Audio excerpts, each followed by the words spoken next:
أعوذ بالله من الشيطان الرجيم بسم الله الرحمن الرحيم.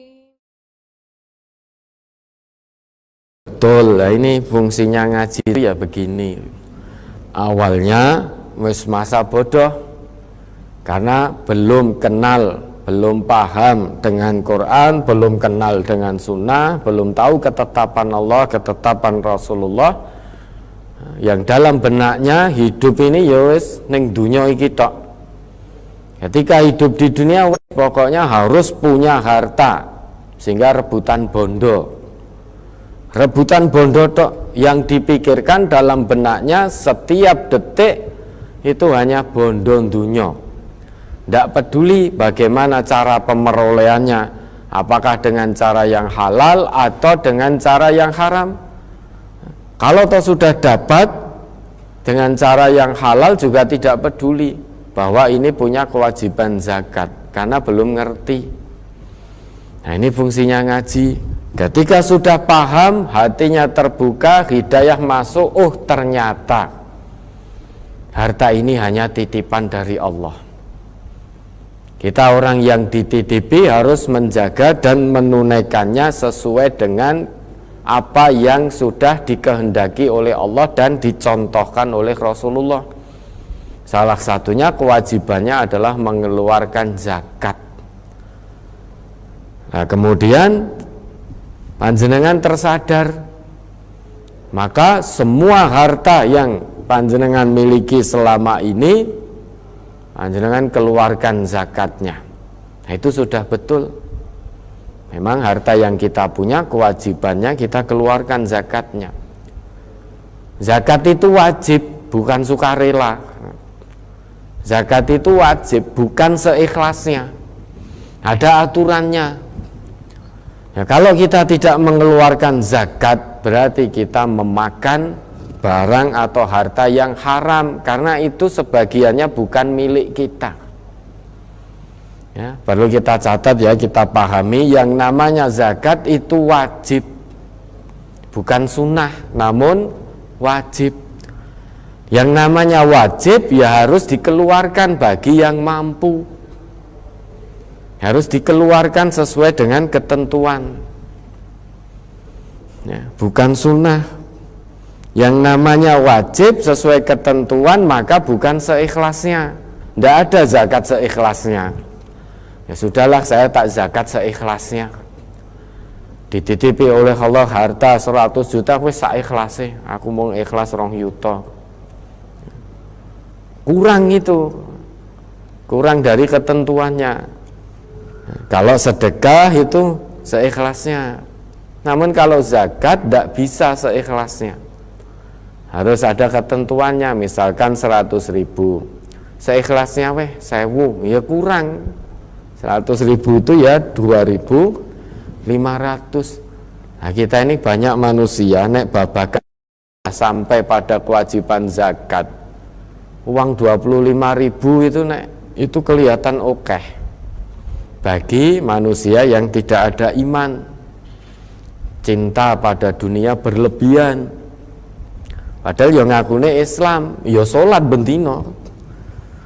Nah, tapi ya itu ketika sudah babakan ibadah maliyah, itu iman banget.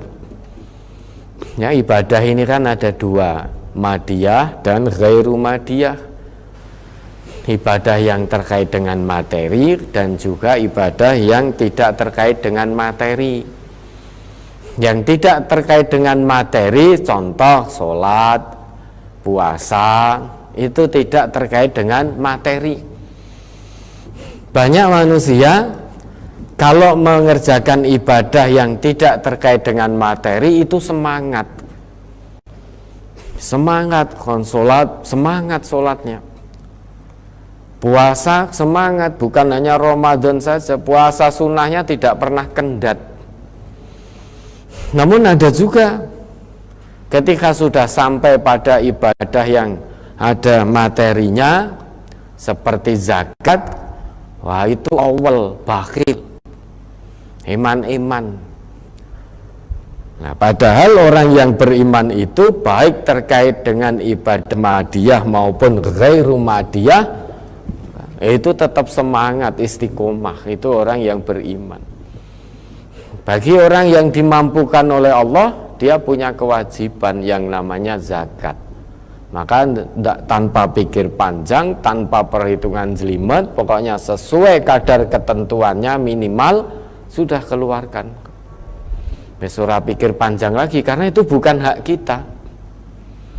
Terkait tadi perdagangan, dari keuntungan netonya, keuntungan bersihnya itu 2,5%. Dikeluarkan zakatnya dari keuntungan bersihnya. Modal awalnya dizakati dulu.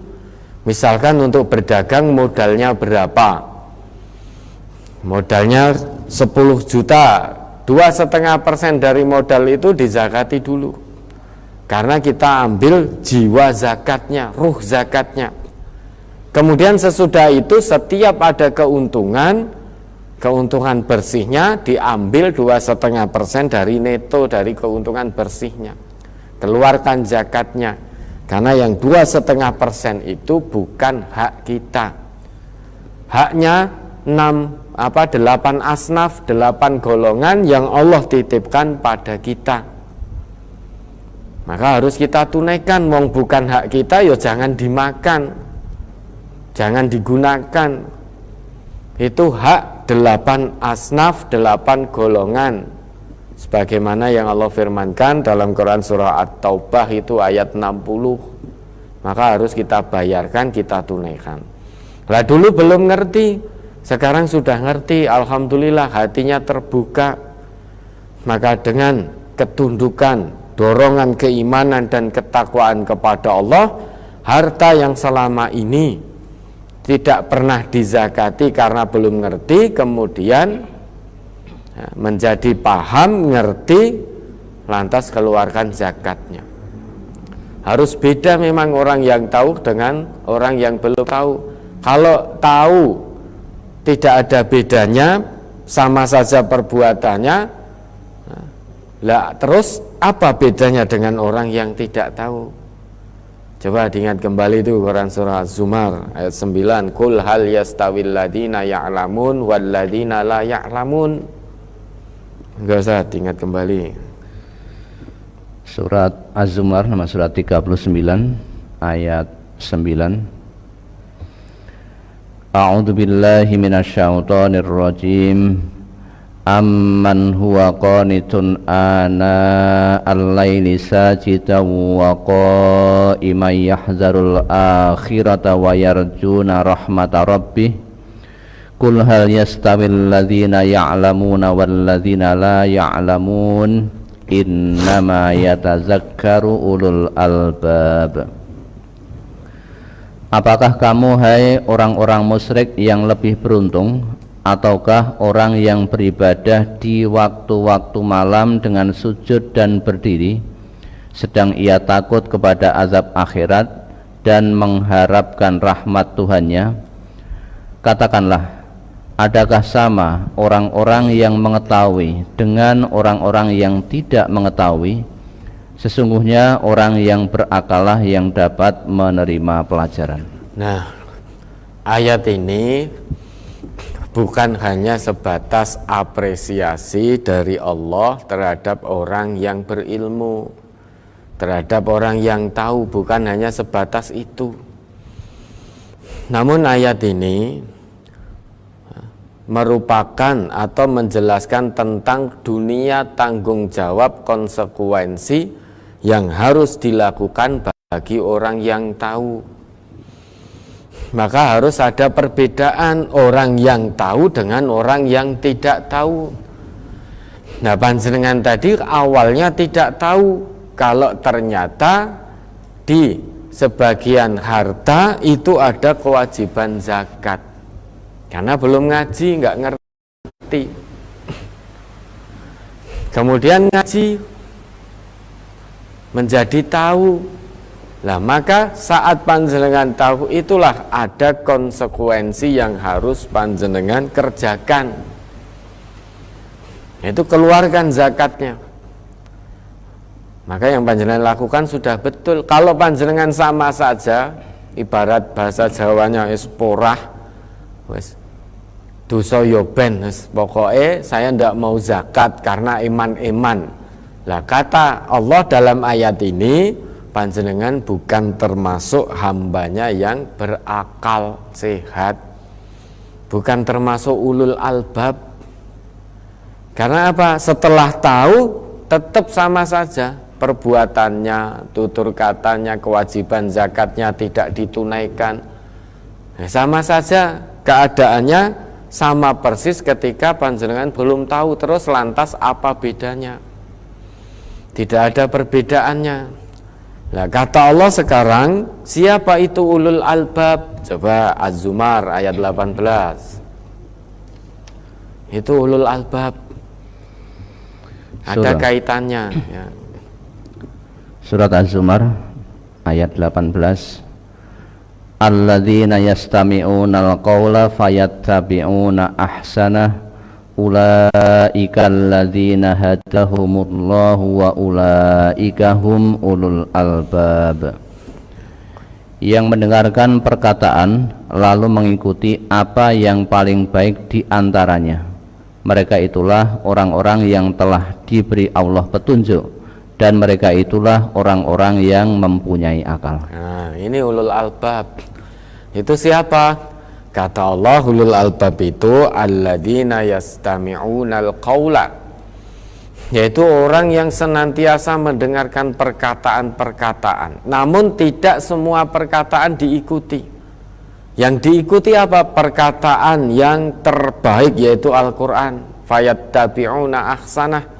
Kalau Al-Quran perintahkan untuk kita keluarkan zakat, zakat itu wajib, maka dia akan mengikutinya dengan ketundukan dan kepatuhan. Sebanyak apapun, sebesar apapun kewajiban zakat yang harus dia keluarkan.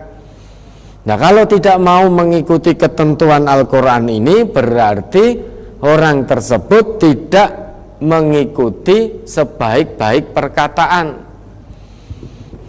Kalau tidak mengikuti sebaik-baik perkataan, maka hatinya kosong dari iman, tidak bisa menerima petunjuk kebenaran dari Allah. Nah, kalau hati kosong dari iman, maka bukan orang yang berakal sehat. Nah, sekarang kalau tidak ingin mengeluarkan zakat banyak-banyak jumlahnya, ya jangan punya uang banyak, jangan punya harta banyak, biar zakatnya sedikit. Nah, sekarang pengennya punya harta banyak namun zakatnya nggak mau, atau mau namun hanya seikhlasnya. Ya, semakin banyak harta yang Allah titipkan pada kita, maka semakin besar pula kewajiban zakat yang harus kita keluarkan.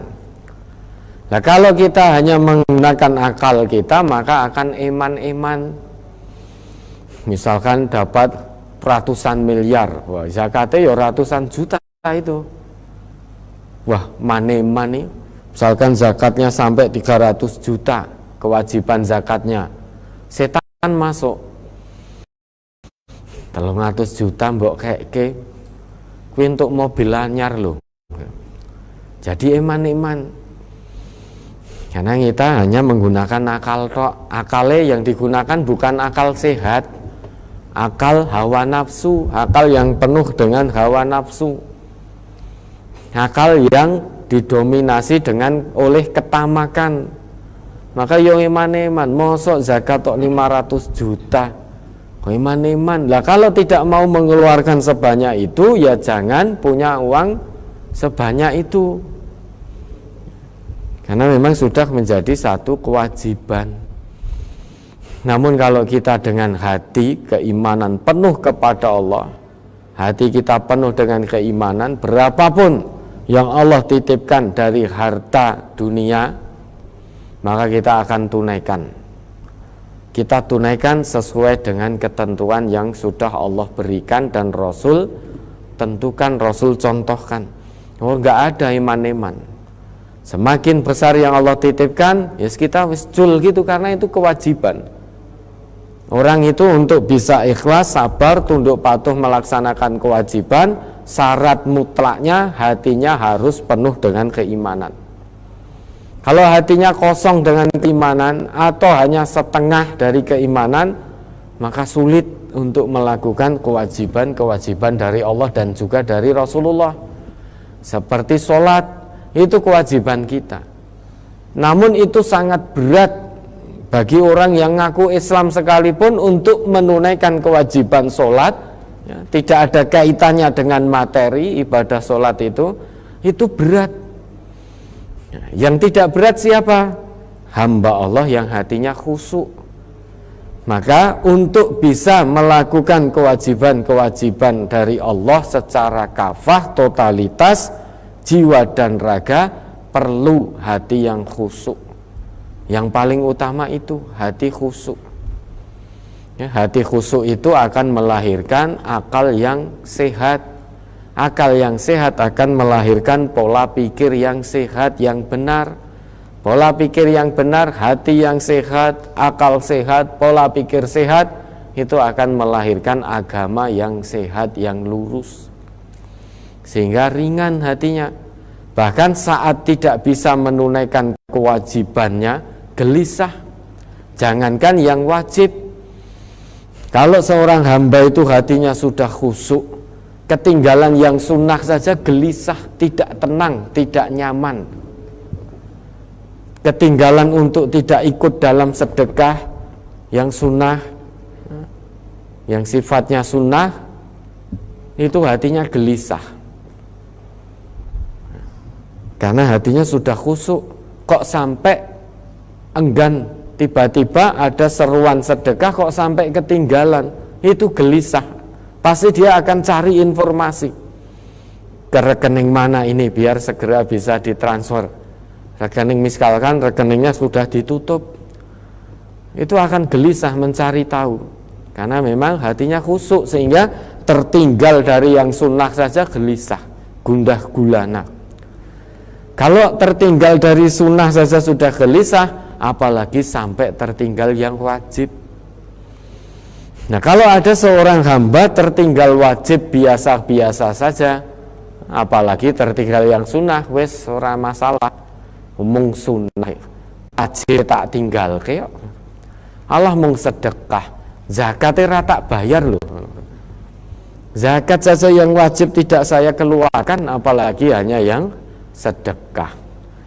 Sholat fardu saja saya bolong-bolong, masa saya suruh menunaikan yang sunnah.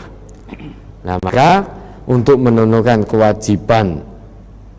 kewajiban dari Allah, baik yang sifatnya mahdhah maupun ghairu mahdhah, kunci utamanya adalah hati yang khusyuk. Nah, panjenengan sudah betul yang dilakukan, sudah tahu, maka harus beda dengan yang belum tahu. Orang yang sudah tahu itu harus beda, punya konsekuensi dari setelah dia tahu.